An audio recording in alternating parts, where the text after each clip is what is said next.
एक आम तासुर ये लिया जाता है कि लेकोरिया की बीमारी कुछ भी नहीं, एक नॉर्मल सी ही बात है, लेकिन दरहकीकत खवातीन घरेलू टोटकों से काम चलाती रहती हैं और पेन किलर खा खा के बीमारियों को दबाती रहती हैं। मेरी पूरी बात सुकून से बैठकर सुनना, मुझे उम्मीद है और यकीन है बहुत सारे लोगों का बहुत सारा भला होने वाला है। जदीद तरीन रिसर्च के मुताबिक लेकोरिया की 3 इकसाम है। पूरी बात आपको सुकून से बताऊंगा, पूरी बात मुकम्मल सुनना। मुझे उम्मीद है, यकीन है कि लेकोरिया की बीमारी के बारे में इससे मुकम्मल, इससे बेहतर, इससे जामे वीडियो आपने कभी नहीं देखी होगी। लेकोरिया की पहली किस्म के अंदर औरत के जिस्म से रतूबत जो खारिज होती है उसका रंग बदल जाता है, यानी कि ग्रीन, ग्रे या ब्राउनिश रतूबत खारिज होती है। इसके जरिए से औरत के जिस्म का कैल्शियम ज़ाया होता रहता है। लेकोरिया की पहली सूरत जिसके अंदर सिर्फ रतूबत का रंग बदल जाता है, उसके इलाज के लिए आपको 5 से 7 इलायची के दाने लेने हैं, ऐसे अच्छे तरीके से उबालना है और इन 5 से 7 इलायची के दानों का पानी आपको पीना है 5 से 7 दिन तक। इसके ऊपर 2 गिलास नीम गर्म पानी भी पी लेना,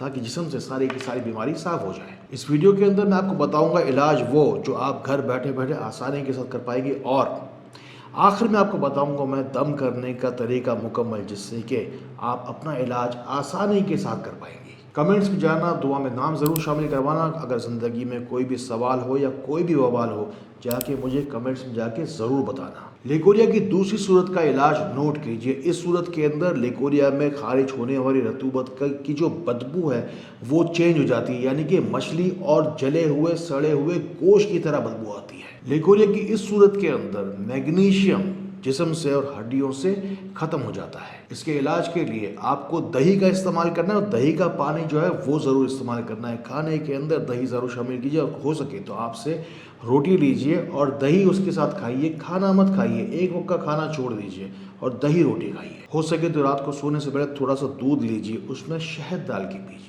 अपनी माओ, बहनों, बेटियों के साथ इन बातों को शेयर ज़रूर करना। हो सकता है कि आप ही की तरह इन बातों की किसी और को बहुत ज़्यादा ज़रूरत हो। कमेंट्स में जाके मुझे ये भी बताना कि आप कौन हैं और किस मुल्क से मुझे देख रहे हैं। और अगर चाहते हैं बराह रास्त मुझसे रब्ता करके अपना जिस्मानी रूहानी मसला बयान करना, तो मेरा नंबर है 0313 111 786। मेरा वादा है आपसे, ना रहेगी कोई भी उदासी, ना रहेगी कोई भी आंख प्यासी। आपको पता है औरत के जिस्म में से विटामिन डी की कमी हमेशा रहती है। उसकी वजह भी है लेकोरिया की तीसरी किस्म, जिसके अंदर औरत के जिस्म से खारिज होने वाली रतूबत का रंग जो है वो पीप की तरह हो जाता है। और यही वो कैफियत है जिसके बाद औरत के चेहरे का रंग उतरता चला जाता है। ऐसे लगता है कि हड्डियों का पानी जा रहा है। लेकोरिया की सबसे खतरनाक कैफियत है तीसरी तरह का जो लेकोरिया मैंने आपको बताया। इसके अंदर औरत के जिस्म से जो पीप की तरह तवानाई जा रही होती है।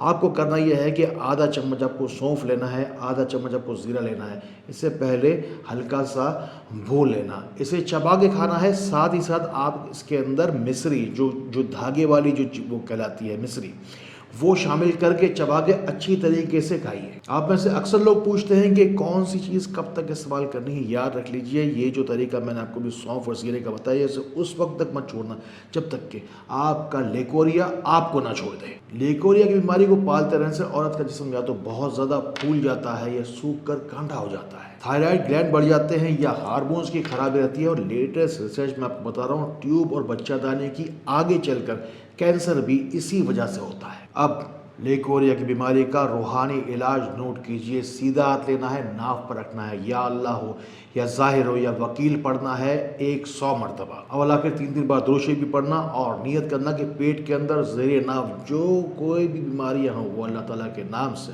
अल्लाह के कलाम से ठीक हो जाए। मैं अकेला इंसान हूँ, आप हज़ारों हैं, लाखों हैं। नेकी की नीयत से इन बातों को आगे बढ़ाते रहिए। बाकी सब्सक्राइब वगैरह करने के लिए कभी भी अपनी किसी भी वीडियो में पूरी ज़िंदगी में आज तक कभी किसी से नहीं कहा, ना ही कभी कहूँगा।